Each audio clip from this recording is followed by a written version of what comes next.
Hello everyone, welcome back to टेज of knowledge students. इस video में आज मैं आपके लिए लेकर आया हूं अंग्रेजी का कंप्लीट सॉल्यूशन। तो वीडियो को स्टार्ट से लेकर एंड तक जरूर देखिए, क्योंकि आपके जितने भी इंग्लिश के क्वेश्चन से सभी को मैं आपको एक्सप्लेन कराने वाला हूं डिटेल में। तो वीडियो को बिल्कुल भी स्किप नहीं कीजिएगा। चलिए वीडियो को शुरू करते हैं। देखिए, सबसे पहले बात करते हैं फर्स्ट क्वेश्चन के बारे में, जो कि आपका पार्ट ए है। इसमें आपको एक पैसेज दिया गया है, तो पैसेज को आपको केयरफुली रीड कर लेना है। मैं आपको डायरेक्टली इसके आंसर प्रोवाइड करा देता हूँ। देखिए, आपका फर्स्ट क्वेश्चन है जिसमें यहाँ पर आपसे पूछा गया है state two benefits of switching over to solar energy. तो देखिए, आपको बता दूं इसका जो राइट आंसर होगा, राइट आंसर आपको कहां से स्टार्ट करना है। आपको यहां पे टू बेनिफिट पूछे गए, तो आपका जो फर्स्ट हो जाएगा इट से, ठीक है। इट इज गुड फॉर और एनवायरमेंट, ये आपका फर्स्ट हो जाएगा। एक नंबर आपको इसको लिख देना है, और सेकंड नंबर आपको यहाँ से लिख देना है एन से लेके आपको यहाँ पे लिख देना है ये वाला, ठीक है। An immense source of energy, ये आपके टू राइट आंसर हो जाएंगे। मतलब कि यहाँ पर टू ऑप्शन आपको टू बेनिफिट बताना है, तो पहले में आप लिख देना इट इज गुड फॉर और एनवायरमेंट, और सेकंड नंबर डाल के आप यहाँ पे एन से लिख देना एन इंसेंट सोर्स ऑफ एनर्जी, ये इसका राइट आंसर हो जाएगा, ठीक है। बात करते हैं क्वेश्चन सेकंड के बारे में। तो आपका क्वेश्चन नंबर सेकंड है how do solar panels help in avoiding global warming, ठीक है। तो क्वेश्चन जो सेकंड है, तो इसका आपको राइट आंसर प्रोवाइड कर देता हूं। देखिए, आपका राइट आंसर मिलेगा यहां से, ये सोलर से, ठीक है। तो solar panel do not emit harmful green house gases that cause global warming, यहां तक इसका आंसर हो जाएगा, ठीक है। यहां से आप लिख देना सोलर पैनल से लेकर आप ग्लोबल वार्मिंग तक लिख दीजिएगा, ये आपका सेकंड का आंसर हो जाएगा।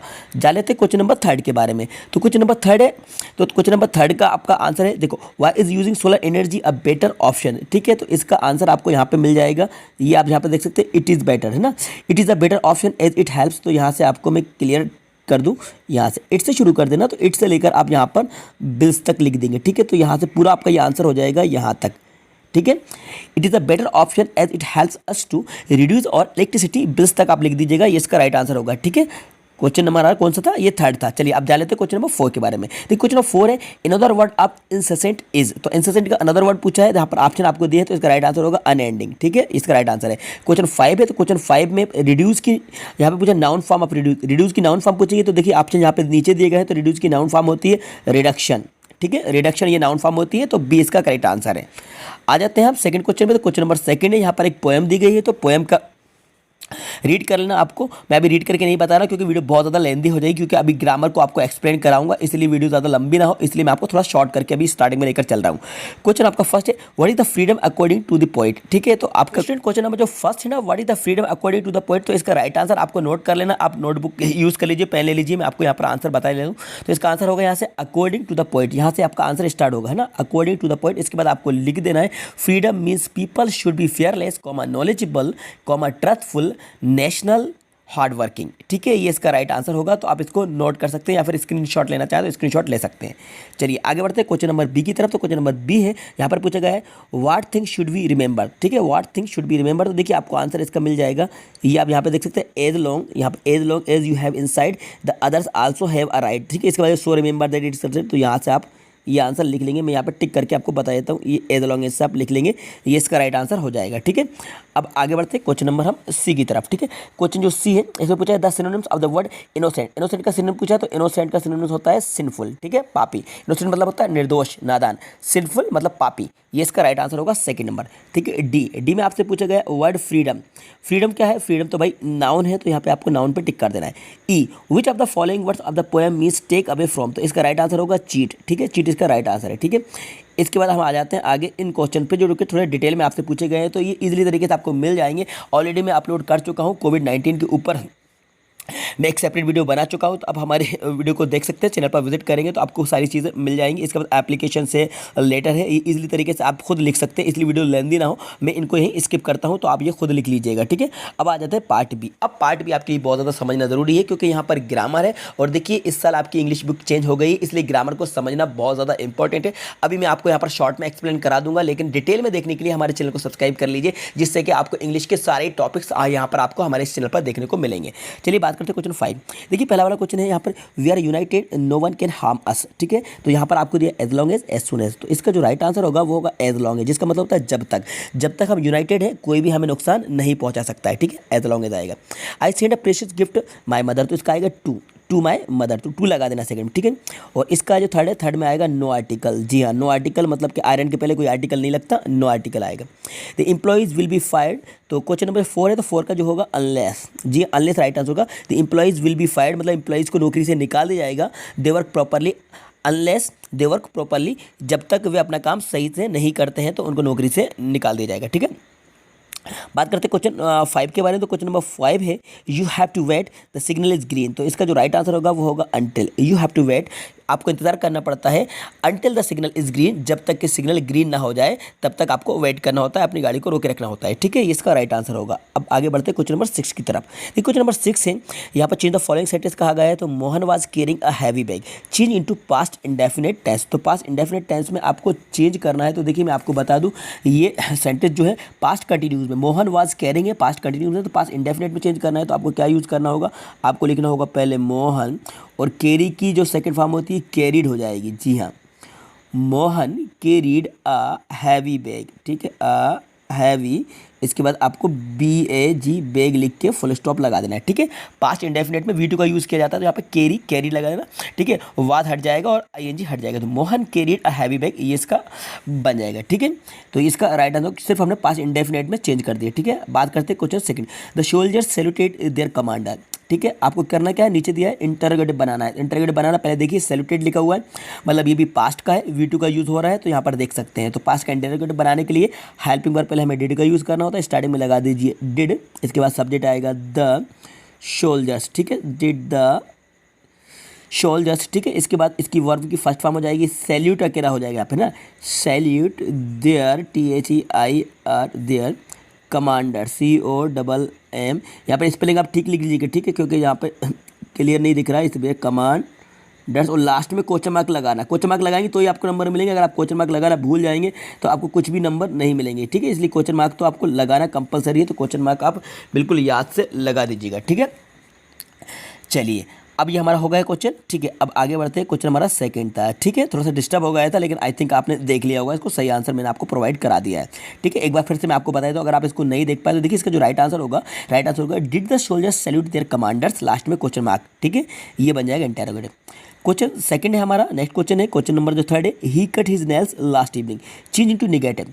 नेगेटिव में आपको चेंज करना है। तो देखिए नेगेटिव में चेंज करने के लिए मैं आपको क्लियर कर दूं, पहले मैं इसको थोड़ा सा सेट कर लूँ, थोड़ा सा डिस्टर्ब कर रहा है। ओके, ही कट हिज, तो देखिए यहाँ पर कट लिखा हुआ है ना, कट, तो मैं आपको पहले क्लियर कर दूं, कट जो है यहाँ पर V2 है। प्रेजेंट इंडेफिनेट में बिल्कुल मत समझ लेना, प्रेजेंट इंडेफिनेट में होता तो कट में यहाँ पर S लगा होता। ठीक है, पास्ट में है क्योंकि लास्ट इवनिंग लिखा हुआ है ना, इससे पहचान जाओगे आप। ठीक है, तो चलिए हम इसका आंसर देख लेते हैं। हमें करना क्या है, इसको नेगेटिव बनाना है। ठीक है, तो पहले आप सब सब्जेक्ट यूज़ कर लीजिए। पहले सब्जेक्ट आपको क्या यूज़ होगा, ही, देन लिख दीजिए डिड नॉट कट। चलिए मैं एक बार डबल से लिख के बता दूं, अच्छे से आपको दिख जाएगा clear. He did not cut his nails, और बाकी वही लिख दो, लास्ट इवनिंग है ना, लास्ट इवनिंग है ना, ये लिख देना, स्पेलिंग सही कर लेना। ठीक है, ये हो जाएगा, he did not cut his nails last evening, ये इसका नेगेटिव बन जाएगा। ठीक है, क्वेश्चन 4। तो क्वेश्चन 4 है, तो देखिए क्वेश्चन 4 का मैं आपको रीअरेंज करना है, तो रीअरेंज बन जाएगा। इसमें आपको करना क्या है, देखिए रीअरेंज आप करेंगे ना, तो पहले स्टार्टिंग में जाएगा have you done your work. ठीक है, क्वेश्चन मार्क लगा दिए, क्वेश्चन मार्क है इसलिए इंटरोगेटिव बनेगा। आपको you have done your work बिल्कुल मत करके आ जाना है, क्योंकि यहाँ पर आपको क्वेश्चन मार्क दिख रहा है, क्वेश्चन मार्क है ये, एक बार देखो यहाँ पर ये दिख रहा है ना आपको क्वेश्चन मार्क, इसलिए यहाँ पर आपको ये क्वेश्चन मार्क दिख रहा है, ये एक देख लीजिए, हाईलाइट करके बताओ। इसलिए हैव से स्टार्ट करना है, इंटरोगेटिव बनाना है, क्योंकि क्वेश्चन मार्क है तो इंटरोगेटिव सेंटेंस बनेगा। ठीक है, चलिए बात करते हैं क्वेश्चन 7 के बारे में। क्वेश्चन 7 है, देखिए क्वेश्चन 7 पूछा the sun looks quite red rise, तो यहाँ पे इसका आ जाएगा, पहले वाले का आ जाएगा राइजिंग। जी हाँ, द राइजिंग सन। ठीक है, पहले में आपको लगा देना राइजिंग। ठीक है, क्वेश्चन वर्क, तो वर्क सेकंड वाला है, यहाँ पे डू है तो इसकी आ जाएगी डन आ जाएगी। ठीक है, work done can not be undone. ठीक है, यहाँ पे डन आएगा।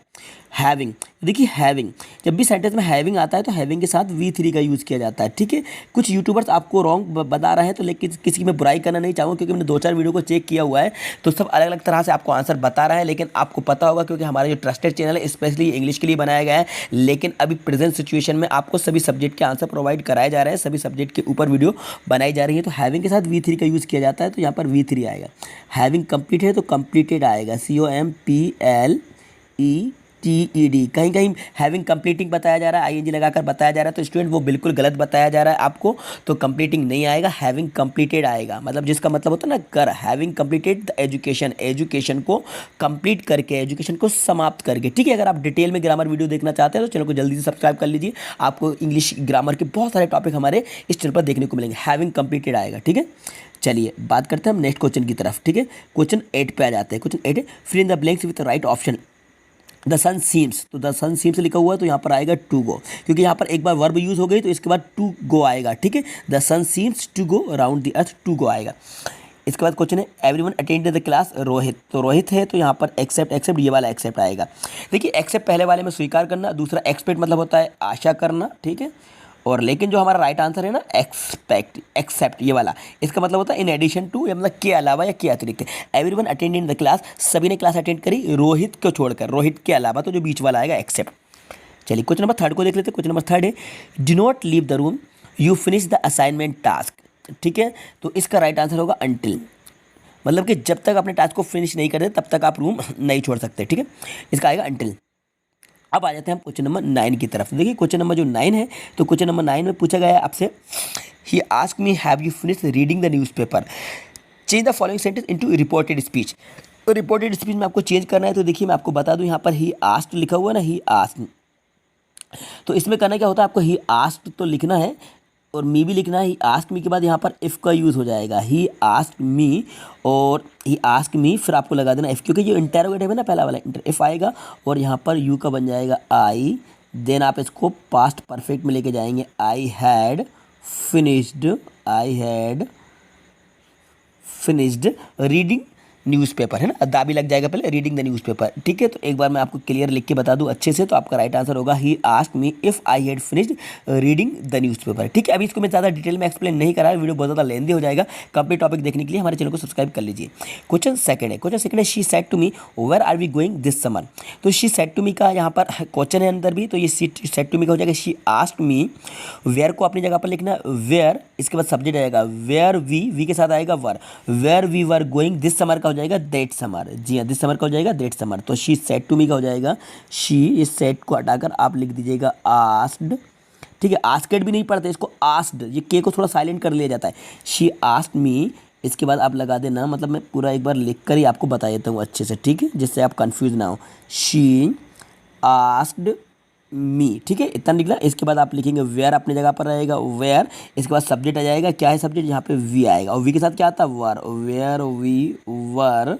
इसके बाद आप लिख दीजिएगा गोइंग, दिस का क्या बन जाएगा भाई, दिस का बन जाता है दैट, हाँ दिस का क्या बन जाएगा दैट समर। वर्ड भी चेंज होते हैं ना, ये तो आपको पता होगा ना राइट में। Okay, she asked me where we were going that summer. ठीक है, तो ये प्रेजेंट में है, तो ये आपका पास्ट कंटिन्यूज में चला जाएगा ना, प्रेजेंट कंटिन्यूज पास्ट कंटिन्यूज में चला जाता है। ठीक है, अब आ जाते हैं नेक्स्ट क्वेश्चन के बारे में। तो देखिए हमारा नेक्स्ट क्वेश्चन है, she said to him I don't believe in your story. तो शी सेड टू, तो शी सेड टू है ना, सेड टू का हो जाएगा told, she told him, she told him. इसके बाद आप लगा दीजिए that I don't believe in your story. तो आई का क्या हो जाएगा भाई, इसका थर्ड पर्सन जो रिप्लेस हो जाएगा, किससे रिप्लेस हो जाएगा भाई, हाँ आप भी पता, आपको भी पता होगा ना, अगर आपने पहले से पता होगा। देखो शी सेड टू का आपने कर दिया टोल्ड, शी टोल्ड, फिर आप लगा दीजिए हिम दैट, तो यहाँ पे जो थर्ड पर्सन शी से रिप्लेस होगा, जी हाँ शी से रिप्लेस होगा।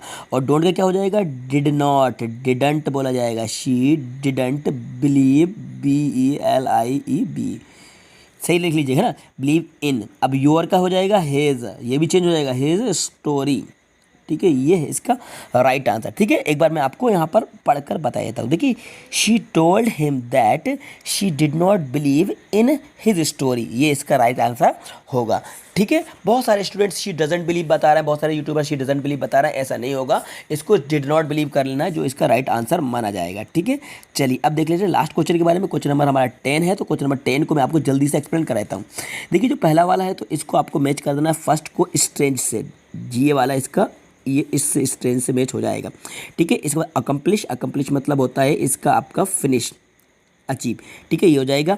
और ये चौस है, ये आपको इसको आपको कंप्लीट, इसको कर देना है आपको कंप्लीट कन्फ्यूज़न, और टू गेट इनटू अ रो, ये आ जाएगा आपका क्वेरल, है ना, क्वेरल और एन आर्ग्यूमेंट। तो इस तरीके से हमने ए और बी को कवर कर लिया है। सारे ही क्वेश्चंस के आंसर मैंने आपको डिटेल में बता दिए, एक्सप्लेन करा दिए। वीडियो थोड़ा सा लेंदी हो गया है, लेकिन ग्रामर आपको समझाना ज़रूरी था। ग्रामर के सारे कन्फ्यूजन आपको डाउट दूर करना बहुत ज़्यादा ज़रूरी था। आई होप दैट वीडियो आपको पसंद आई तो इस वीडियो को लाइक कर दीजिएगा, अपने सारे फ्रेंड को ज़्यादा शेयर कर दीजिएगा। और है स्टूडेंट, अगर आपको और भी अदर सब्जेक्ट्स के ऊपर सॉल्यूशन चाहिए तो आप कमेंट बॉक्स में जाकर कमेंट्स करके मुझे बता सकते हैं। तो वीडियो को शेयर करने में बिल्कुल भी देरी नहीं कीजिएगा, सारे ही स्टूडेंट को, सारे ही दोस्तों को शेयर कर दीजिएगा।